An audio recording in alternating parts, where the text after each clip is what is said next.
What's up, Domino community? I'm Lily Hevish, and today I'll be teaching you how to build a tall wall. So get your dominoes and let's start building.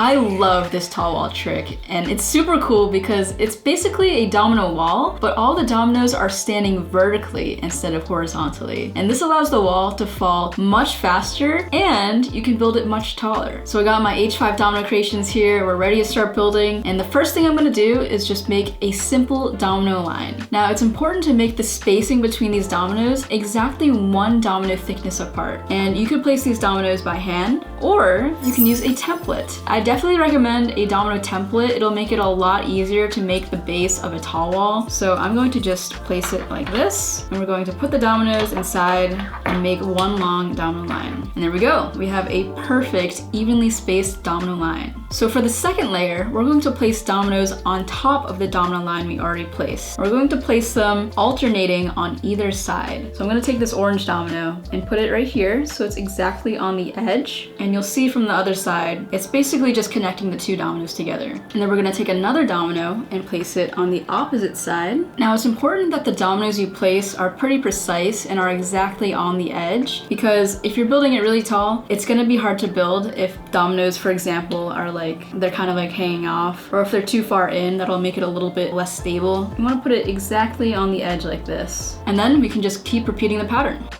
So now that we have the second layer done, I'm just gonna quickly look over everything and make sure that everything is kind of in line with each other and it's very precisely placed. That looks pretty good. So the next step is exactly the same as the first step. We're going to place a full row of dominoes in a domino line on top of this orange layer. So I'm gonna take my yellow dominoes and then just connect it like that. And now we can just continue building.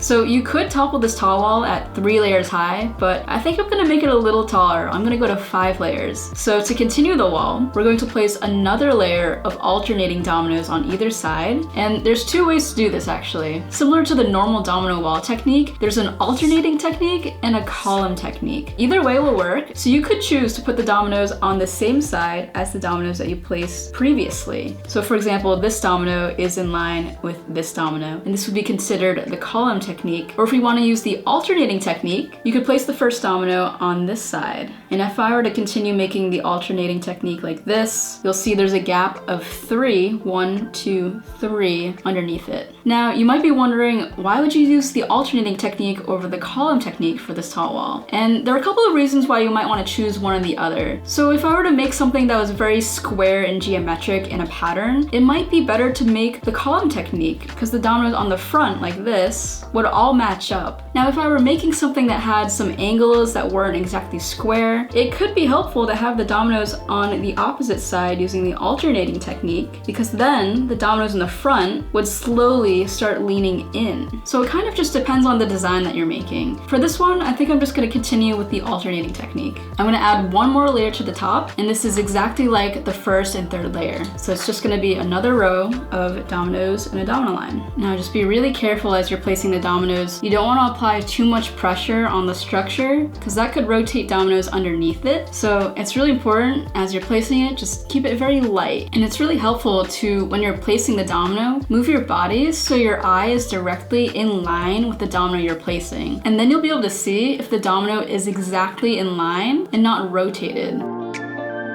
Wonderful, this is the tall wall. It is important to note, if you wanted to, you could continue building it taller, but there may become a point where it will be unstable. Because the dominoes are placed vertically, that already makes it a little bit more wobbly, so you cannot make it infinitely tall, unfortunately. And if you do make it taller, you will need something heavier and taller probably to knock it down as well. But I think I'm gonna leave this at 5 layers high, and then to knock it down, we're gonna use my H5 Domino Creations field starters. So these are the field starters. These come in my H5 Domino creation sets, which I'll link down below. But it's always good to knock down tall walls from the side using something that's a little bit taller than a domino. And ideally, it's roughly like the same height as the domino tall wall. Because if I were to knock this down with just a domino line coming from the bottom, there might be too much weight on top of it. It's just not gonna topple over. So we really need something that can push the layers into itself and make these domino lines, especially this yellow one in the middle, fall over over and knock down the whole structure. So I'm gonna start by placing the field starter directly on the side, and we're going to add a little bit of a gap between the wall and the field starter. So I'd say this is about a 2 domino height gap in between. And we just wanna make sure that this is directly in line with the tall wall. Now we wanna make sure there's a large enough gap that it has room to tip over and gain speed to topple the wall. If it's too close, it might just tap it, but not actually knock it down. So now we can place the next field starters leading up to it very carefully. And then you just need to make a starting domino line. And there we have it. This is the tall wall. Let's topple it. 3,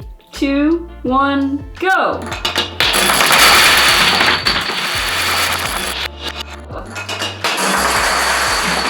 Whoa! That was just like a pure explosion. This was a really interesting topple. You'll see that when the field starter hit the wall, it like really knocked over the yellow line and kind of like fell as if it were a normal topple. And then it just like completely crumbled the layers below it. So this is a super cool trick you can expand in various ways. It doesn't have to be just a straight line. If you wanted to, you could even turn the dominoes in the base layer and have it curve on an angle. And if you need more dominoes, field starters, or templates, I definitely recommend my H5 domino creation set. This is made in partnership with Spin Master, and these are the highest quality dominoes made for toppling. Also, we're coming out with a brand new set later this year. I'm so excited. I can't share it with you right now, but I will be posting updates in my H5 Domino Creations newsletter. So if you haven't subscribed to that newsletter, I'll put a link down below. Go to heavish5.com/buydominoes, sign up. I will give you all the updates on our upcoming set as soon as I can announce it. I also announce sales and new colors and availability in the newsletter, so definitely go subscribe to that. And finally, I want to give a shout out to our featured community member, Domino, who made an amazing 2D pyramid. Well done. Go check out their channel, and as always, I'm Lily Heavish, and keep on building.